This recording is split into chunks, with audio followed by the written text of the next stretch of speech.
Sibyl Talk Podcast, Episode 1. Spoken Word Audiobook Drama by Maven Studios presents King James Demonology Shenanigans. Let's recap. In Act 1, Part 1, we break down work written by this famous or infamous king called Demonology in form of a dialogue in 3 books. The setting is him seemingly trying to form a coup set up against some witches, enchanters, magicians, etc., etc. We talking about magic work they use to help a man get it up or not? In Act 1, Part 2, we are introduced to the grandmères or grandmas, Agatha Jenkins, aka Hoodoo Grandma, and Twinnie LaRue, aka Voodoo Grandma, introducing us to just a little bit more about Book 1, Demonology.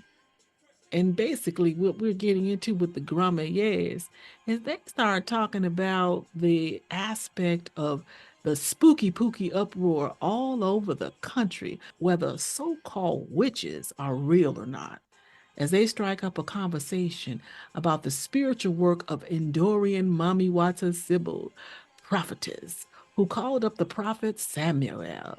Ooh, child. Now let's go sip and talk until we tip. Welcome to the Sibyl Talk Podcast with yours truly, High Priestess Maven, modern day Sibyl. And in the sacred language of hoodoo and voodoo, spoken by our ancestors and kinfolks for centuries in this land of the Americas, I say, La Priestess Maven en haut. En haut just means on high, all up in the ethers channeling y'all. My sippy tonic today is just plain water. It will change as time goes on, but this is what we are feeling today. Now sip. Time for sale libation.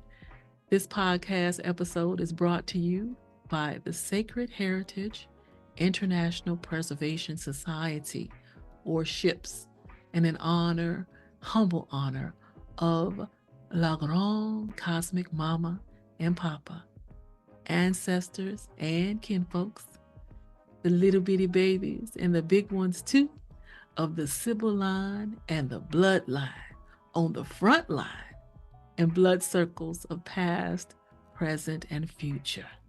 We say Ashe. Special honor to all of our fallen spiritists of the community, those who just wanted to practice the spirituality of our heritage, history, and culture. We honor you.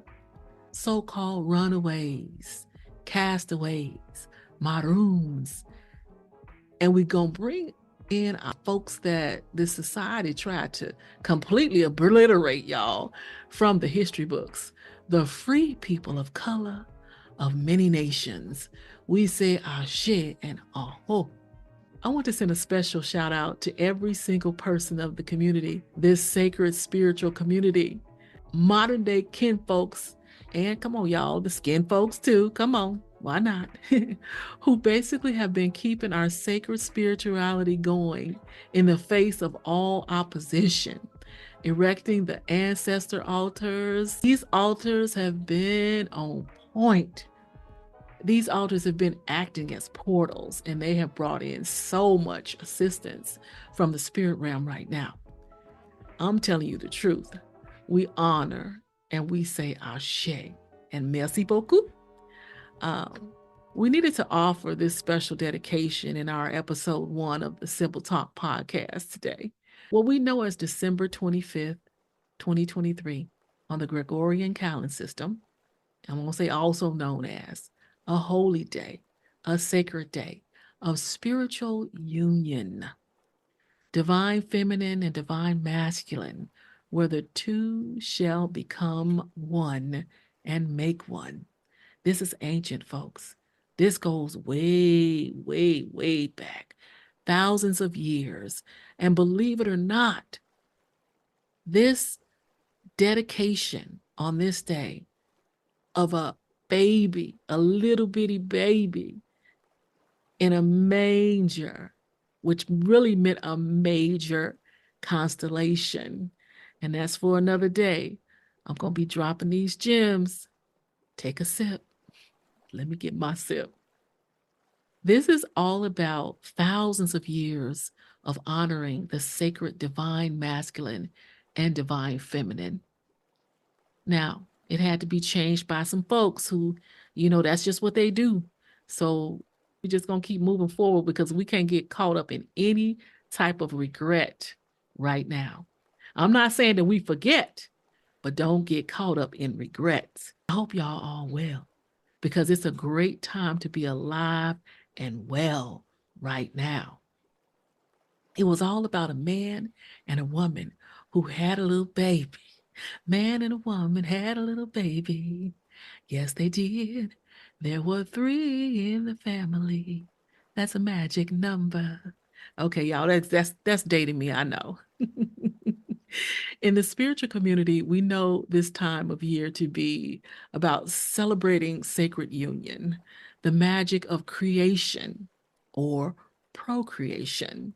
So when we talk about the garden and the creation in the garden, many of us know that that was just cradle mysteries, really talking about the sacred union of divine feminine and divine masculine. This is really worth celebrating. I'm telling you the truth. We'll keep that for another time, but let's just go ahead and get into the whole idea of why we're starting this Sibyl Talk, okay? We want to make sure that we talk directly about the project. This project, this is leading me right into this project. Talk about Maven Studios, a work after my own heart.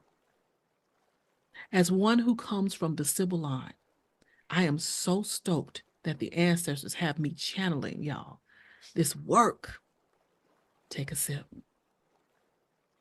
Y'all, the Maven Studios production brought to you today is created by yours truly, High Priestess Maven.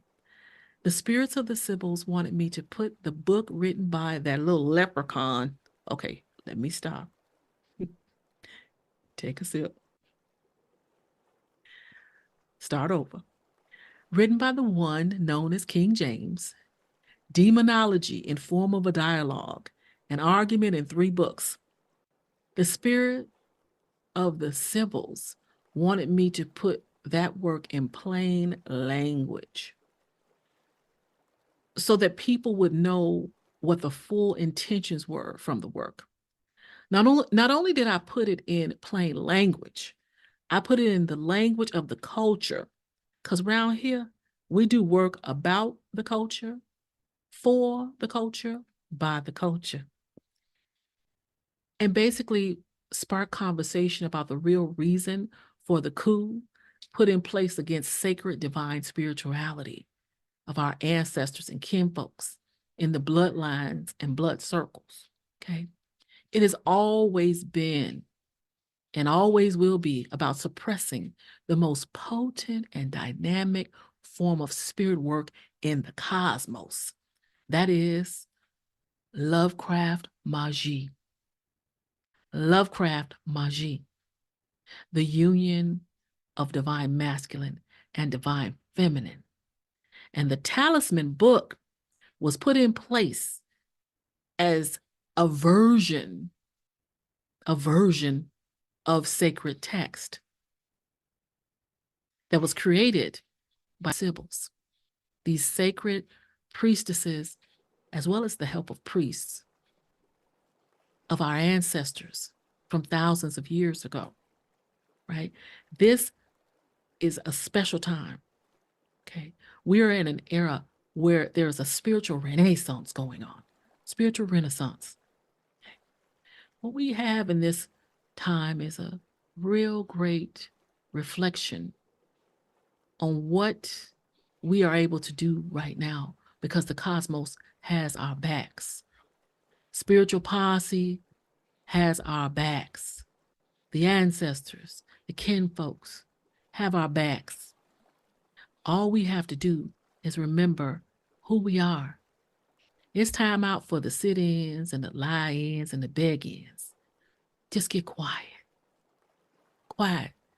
Get in the form of just speaking at a whisper, listening to that still small voice, and knowing that you have the greatest potential of creation right within your own body. It's time to take it back. We've taken it back. It's the great revelation, and it's all about revealing and putting puzzle pieces together, y'all. As we continue to do what we do, and we continue to know that we are treasures, and treasures will continue to unfold from us as we create. So this little talisman that was put together, and they all know how it all has all those little code words in there, talking about passion fruit and serpents and beasts and gardens, all metaphors and allegory for Lovecraft magie of our ancestors. In that scripture, you will bring forth children in pain, and you will labor by the sweat of your brow. That's a hex. Until now, we claim our gardens back, y'all. Until next time,